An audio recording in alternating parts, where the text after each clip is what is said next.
gente vai dar em porrada se não respeitar. Fascista.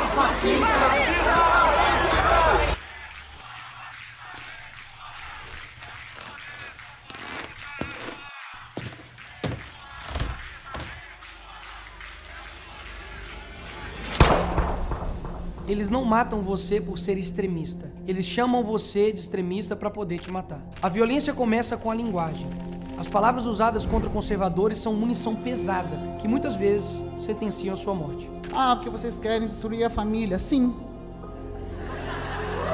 Queremos.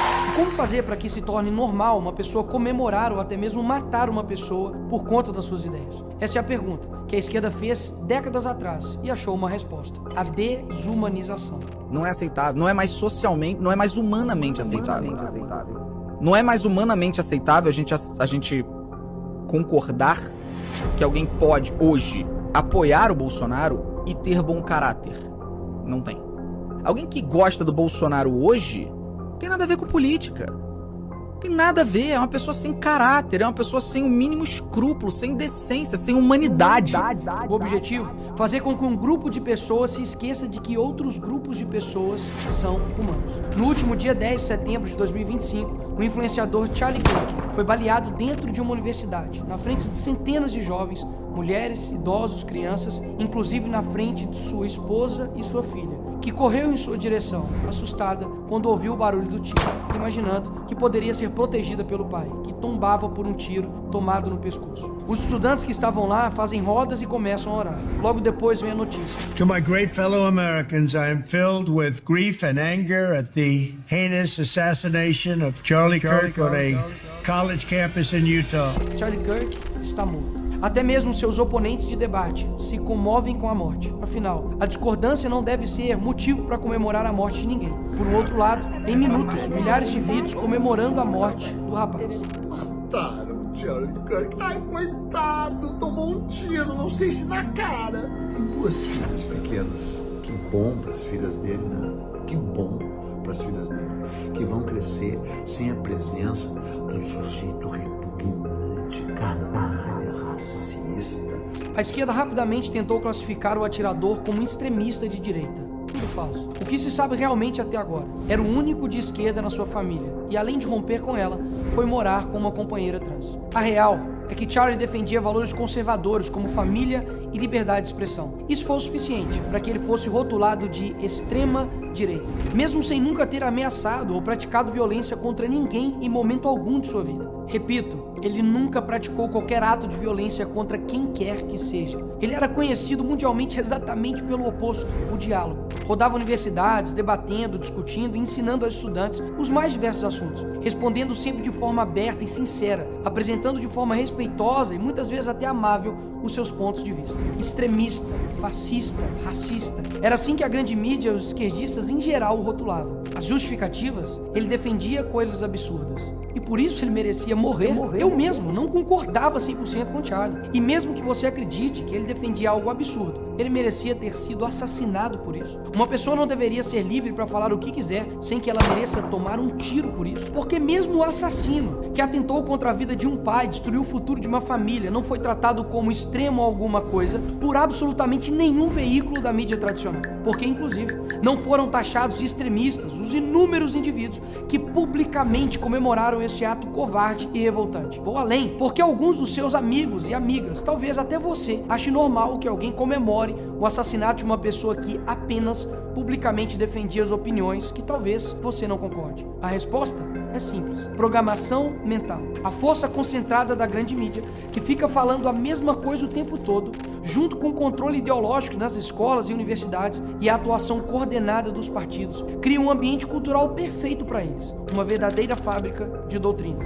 Ali, as crianças são doutrinadas desde pequenas, não por acaso, mas por um sistema que diz o que pensar e quem odiar. Acabam virando adultos cheios de rancor, prontos a rotular qualquer um de fascista ou racista, sem nem debater. O resultado é uma sociedade polarizada e infantilizada, onde a educação pública às vezes forma cidadãos críticos, mas militantes raivosos, prontos para o cancelamento em massa. É isso mesmo. Um resultado da programação mental nos colégios, universidades, pela repetida propaganda da grande mídia e pelos partidos de esquerda é esse: a desumanização daqueles que discordam das suas ideias, que assim passam a ser merecedores de violência e até morte, como nos atos terroristas da facada do Bolsonaro, do tiro do Trump ou no assassinato do Charlie Kirk. Ora, se alguém é fascista ou nazista, merece o quê? Mas e você, que não concorda com o assassinato de indivíduos que pensam diferente? Será que está livre dessa programação? Reflita. Será que você realmente repudia com a força necessária esses atos? Será que você se posiciona publicamente contra eles? Será que você tem a coragem de confrontar no debate quem os defende? Se a resposta foi não, você também foi programado. Programado para ser um covarde, para aceitar com normalidade atos abjetos. A esquerda não se limita a discordar do adversário, ela precisa negá-lo enquanto ser humano. E isso não vem de agora. Em 1942, os nazistas desumanizaram os judeus.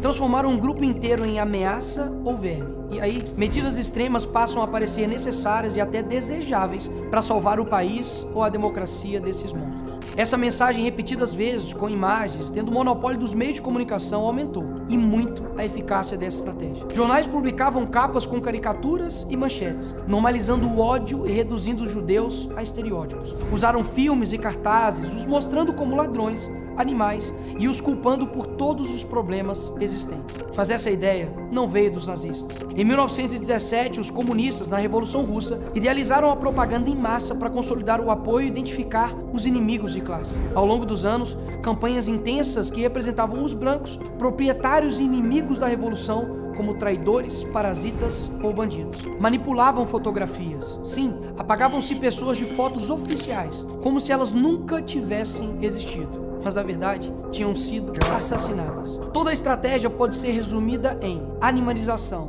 caricatura, negação da humanidade, repetição massiva nos jornais e a manipulação da história. Porque antes do genocídio físico, é necessário que tenha um genocídio cultural. Isso te lembra algo? O candidato do PSL, Jair Bolsonaro, foi vítima agora há pouco de um atentado enquanto fazia campanha em Juiz de Fora, Minas Gerais. Aquela facada, para mim, tem uma coisa muito estranha. Tem uma coisa muito estranha. Uma facada que não aparece sangue em nenhum momento. O ex-presidente dos Estados Unidos, Donald Trump, escapa por pouco de um atentado a tiros. E o pré-candidato à presidência da Colômbia, Miguel Uribe, morreu hoje aos 39 anos. O político da oposição foi atingido por 3 tiros. Essa gente que renasceu no neofascismo tem que ser extirpada.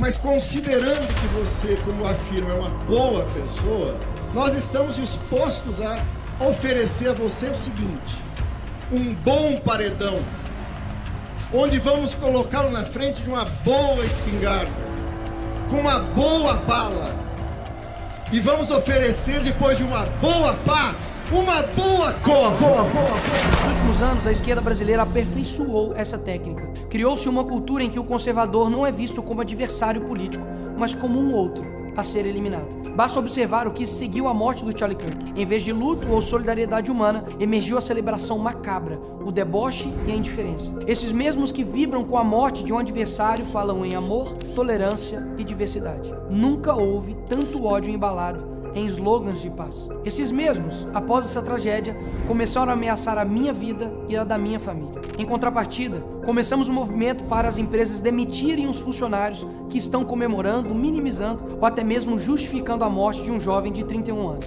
E dezenas já foram demitidos. Descobriram que são livres para falar o que quiser, mas a empresa também é livre para demitir quem quiser. Mas além disso, fiz um convite forte para todos que estavam comovidos e indignados. Seja a extrema-direita que eles tanto têm medo. Em outras palavras, ame e defenda a sua família de forma extrema. Pratique a sua fé de forma extrema. Defenda a sua liberdade de forma extrema. Ou seja, siga fielmente e viva de forma coerente com seus valores de forma extrema. E não aceite mais ameaças ou rótulos criminosos que sejam usados contra você por causa disso. Não aceite mais que ninguém, absolutamente ninguém, seja desumanizado, rotulado de fascista, nazista, racista ou o que quer que seja, apenas por discordar das ideias de esquerda. Era isso que o extremista da direita defendia. Case, tenha filhos, construa um legado, passe seus valores, persiga o eterno, procure a verdadeira alegria. E não espere que a situação mude. Para um cristão, essa terra nunca será o nosso paraíso. Ao contrário, ela jaz no maligno. Afinal, Jesus foi um homem perfeito, solidário, humilde de coração, amoroso e bondoso. E ainda assim, foi crucificado, humilhado e menosprezado. E continua sendo por muitos até hoje. E por isso, ele é a resposta contra tudo. Afinal, ninguém humanizou mais o outro do que ele. E segui-lo implica entrar numa dinâmica de sacrifício que não é abstrata nem teatral, é concreta e diária. Se alguém quer vir após mim, negue-se a si mesmo, tome a sua cruz e siga-me. Ele não propôs um ideal romântico de sofrimento, mas um chamado real a assumir por amor e por obediência aquilo que o discipulado exige, até a disposição de dar a própria vida, como Cristo fez. O mundo é mau, mas o nosso Salvador, nosso Senhor, nosso Deus, Ele é bom. Essa foi a mensagem da esposa do Charlie no dia de sua morte. E o que isso quer dizer? Há uma confusão moral e retórica que precisa ser desfeita. Misericórdia não é covardia. Mansidão não equivale a passividade. O Evangelho não nos chama a sermos cordeiros insensíveis diante do que destrói pessoas e civilizações. Ele nos chama a ser cordeiros com dentes. A conduta de quem domina a própria ira e a sua força da verdade para defender o frágil. Jesus foi manso e humilde de coração, mas jamais omitiu a denúncia da mentira e o poder do tirânico. Expulsou comerciantes do templo, chamou a hipocrisia pelo nome,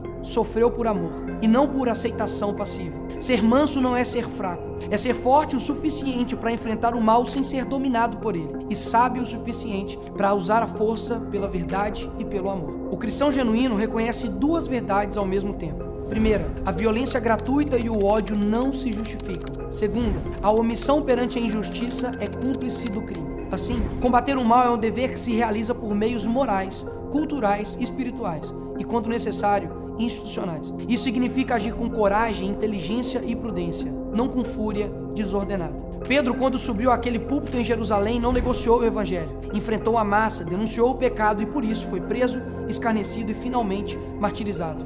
Sua luta foi pública e corajosa. Proclamar a verdade mesmo diante do poder político e religioso. Estevão, acusado, humilhado e apedrejado. Sua defesa foi um balanço lúcido da história de Israel e uma acusação direta à cegueira do seu povo. Paulo enfrentou disputas, tribunais e perseguições. Não se escondeu. Pregou nas praças, escreveu cartas que demoliam sofismas teológicos e organizou comunidades que mudaram todo o mundo. William Wilberforce, batalha política persistente e estratégica pela abolição da escravidão no parlamento britânico. Prova de que o combate moral passa também pela política e pela perseverança. Martin Luther King Jr., resistência não violenta, organizada e corajosa contra estruturas injustas. Dietrich Bonhoeffer, coragem teológica e prática ao enfrentar o nazismo. Pagou com a vida por recusar a normalização do mal. Então, como devemos agir? Denunciar a falsidade e a corrupção com coragem intelectual. Estudar, argumentar e expor erros e mentiras. A igreja é a escola de caráter, disciplina, educação moral, formação doutrinária e solidariedade. Mas, infelizmente, inúmeras igrejas têm se convertido em ambientes pautados pela estética do bem-estar. Melodias emotivas, uma atmosfera agradável e pregações que amaciam o ego, em vez de proclamarem a verdade que suscita conversão e transformação interior.